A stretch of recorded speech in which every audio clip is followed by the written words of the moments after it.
আমাদের বাঙালির গর্ব আমাদের দুইজন কবিগুরু রবীন্দ্রনাথ ঠাকুর এবং বিদ্রোহী কবি কাজী নজরুল ইসলাম। আমাদের প্রাণের কবি, আমাদের হৃদয়ের কবি, এবং বাঙালি যতদিন বেঁচে থাকবে এই দুইজন কবি তাদের কাছে চিরস্মরণীয় হতে থাকবেন। কাজী নজরুল ইসলাম দ্রোহের কবি ছিলেন, প্রেমের কবি ছিলেন। তিনি তার প্রতিটি কবিতা, প্রতিটি গান আমাদের হৃদয়কে আলোড়িত করেছে। আমাদের দীর্ঘ 23 বছরের স্বাধীনতা সংগ্রাম, জাতির জনক বঙ্গবন্ধুর নেতৃত্বে এমন মহান মুক্তিযুদ্ধে কাজী নজরুল ইসলামের কবিতা এবং গান আমাদের সবচেয়ে বেশি অনুপ্রেরণা জুগিয়েছিল। দীর্ঘ স্বাধীনতা সংগ্রামের প্রতিটি আন্দোলনে, আইয়ুব বিরোধী আন্দোলন, সংস্কৃতির বিরুদ্ধে আগ্রাসন, তার বিরুদ্ধে আন্দোলন, প্রতিটি আন্দোলনে আমাদের কাজী নজরুল ইসলাম আমাদের প্রেরণা জুগিয়েছিল। তার গান, তার কবিতা, এবং মহান মুক্তিযুদ্ধ আমরা নজরুলের কবিতা এবং গান আমাদের প্রেরণা জুগিয়েছিল। এবং এই দ্রোহের কবি, এই প্রেমের কবি তার জীবন সায়ান্নে জাতির জনক বঙ্গবন্ধু তাকে বাংলাদেশে নিয়ে এসেছিলেন, বাংলাদেশের নাগরিকত্ব দিয়েছিলেন, এবং বাংলাদেশেই তিনি মসজিদের পাশে তার যে গান মসজিদের পাশে কবর দিও ভাই, সেই মসজিদের পাশেই বাংলাদেশ আজকে এগিয়ে যাচ্ছে আমাদের প্রিয় নেত্রী জননেত্রী শেখ হাসিনার নেতৃত্বে। মাননীয় প্রধানমন্ত্রী আজকে বিশ্বের নন্দিত নেত্রী। তিনি বাংলাদেশটাকে একটা উচ্চ মর্যাদায় বিশ্ববাসীর সামনে নিয়ে এসেছেন। দেশ আজকে উন্নয়নের মহাসড়কে, সমস্ত বিশ্ববাসী আজকে বাংলাদেশের প্রশংসা করে। আপনারা দেখলেন গতকাল প্রিয়াঙ্কা চোপড়া ইউএনএসএফের দূত হিসাবে, শুভেচ্ছা দূত হিসাবে বাংলাদেশে এসেছেন।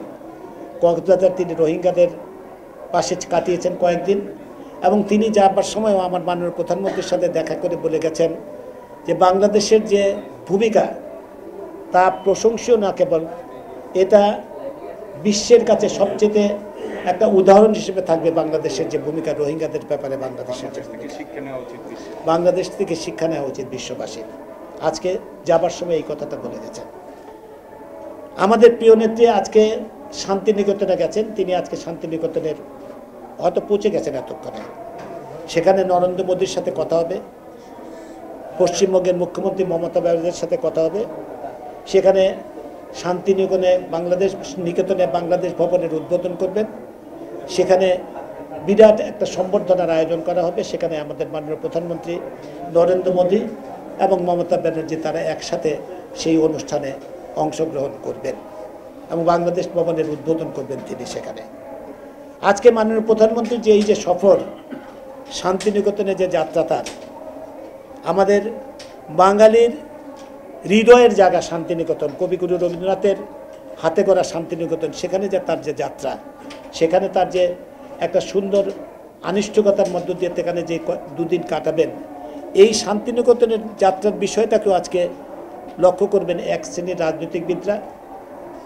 বিএনপি বাঁকা চোখে দেখছে, বিভিন্ন সমালোচনা করছে, আজকে বিভিন্ন কথাবার্তা তারা বলার চেষ্টা করছে। আজকে বাংলাদেশ যখন মাদকের বিরুদ্ধে যখন অভিযান চলছে, সাঁড়াশি অভিযান চলছে, সেই অভিযানকেও আজকে তারা বাঁকা চোখে দেখে এবং সেই অভিযানকে নিয়েও তারা বিভিন্ন কথাবার্তা বলার চেষ্টা করে। এবং আমার মনে হয় তারা মাদকাসক্তের পাশে, তারা মাদকের বাংলাদেশ মাদকের অভয়ারণ্য হোক, এটা যেমন তারা চায়, তাদের কথাবার্তা তারা এটাই চায়। মাদক নির্মূল করতে গেলে হয়তো বন্দুকযুদ্ধে নিহতের ঘটনা আমরা দেখছি, যেখানেই পুলিশের উপর আক্রমণ হচ্ছে সেখানেই বন্দুকযুদ্ধ হচ্ছে, এনকাউন্টার হচ্ছে, এটা ঠিক। কিন্তু মাদক নির্মূলে যে সরকারের যে প্রচেষ্টা, সরকারের যে অভিযান, সরকারের যে সাঁড়াশি অভিযান এবং জিরো টলারেন্স নীতি, এটার প্রশংসা না করে বরং মাদকাসক্তের পাশে, মাদকের পাশে তারা দাঁড়াবার চেষ্টা করছে পরোক্ষভাবে। এই যে তাদের চারিত্রিক দিক, আমি বুঝতে পারি না যে বাংলাদেশের রাজনীতিতে এই একটা দুষ্ট গ্রহ কিভাবে এতদিন পর্যন্ত বিরাজ করতে পারে। তারা বাংলাদেশের রাজনীতিতে একটা দুষ্ট গ্রহ, আজকে আন্তর্জাতিকভাবে স্বীকৃত একটি সন্ত্রাসী দল। তারা দীর্ঘদিন রাষ্ট্রীয় ক্ষমতায় থাকাকালীন যেভাবে দুর্নীতি করেছে, যেভাবে অপরাজনীতি করেছে, যেভাবে জঙ্গিবাদ, মাদক, সন্ত্রাসকে যেভাবে প্রশ্রয় দিয়েছে, আজকে বিরোধীদের থেকে সে একই ভূমিকা তাদের আমরা লক্ষ্য করছি। এই দুষ্ট গ্রহকে রাজনীতি থেকে বিতাড়িত করতে হবে।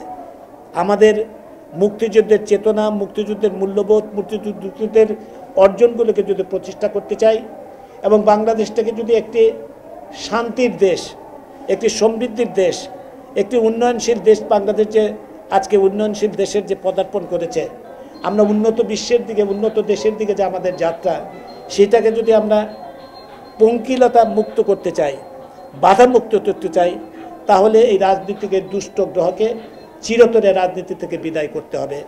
এটাই আজকের নজরুল জয়ন্তীতে আমাদের শপথ হোক। নির্বাচন সামনে, আমরা বিশ্বাস করি একটা সুন্দর সুষ্ঠু নির্বাচন হবে। যে যত চেষ্টাই করুক না কেন নির্বাচনকে বিতর্কিত করতে পারবে না। চেষ্টা করেছে খুলনা নির্বাচনকে বিতর্কিত করার, নির্বাচন কমিশনকে বিতর্কিত করার, কিন্তু নির্বাচনের অবজারভার যারা ছিলেন বা পর্যবেক্ষক কেবলমাত্র সমস্ত পত্রপত্রিকা, সমস্ত মিডিয়া এবং সমস্ত সুশীল সমাজ আজকে খুলনার নির্বাচনকে যেভাবে একটা গ্রহণযোগ্য নির্বাচন হিসেবে, শান্তিপূর্ণ নির্বাচন হিসেবে প্রশংসা করছে, আমরা বিশ্বাস করি আগামী জাতীয় নির্বাচনকেও বাংলাদেশের মানুষ সেভাবেই, বাংলাদেশের সুশীল সমাজ, বাংলাদেশের সকল মানুষ সেই নির্বাচনকেও সেভাবে প্রশংসা করবে।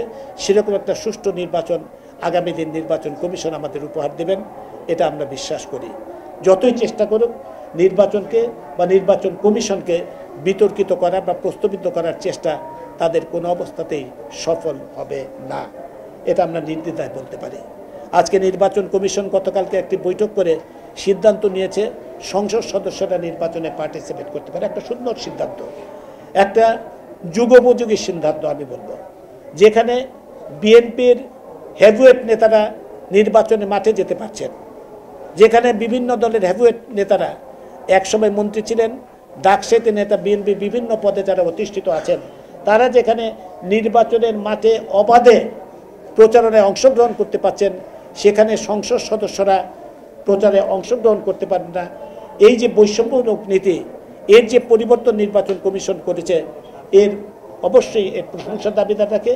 এটা তাদেরকে আমি অবশ্যই, তাদের প্রতি আমি ধন্যবাদ জানাই নির্বাচন কমিশনকে। এই বৈষম্যমূলক নীতি তারা প্রত্যাহার করে আজকে সংসদ সদস্যের নির্বাচনের প্রচারে অংশগ্রহণ করার সুযোগ তারা করে দিয়েছেন।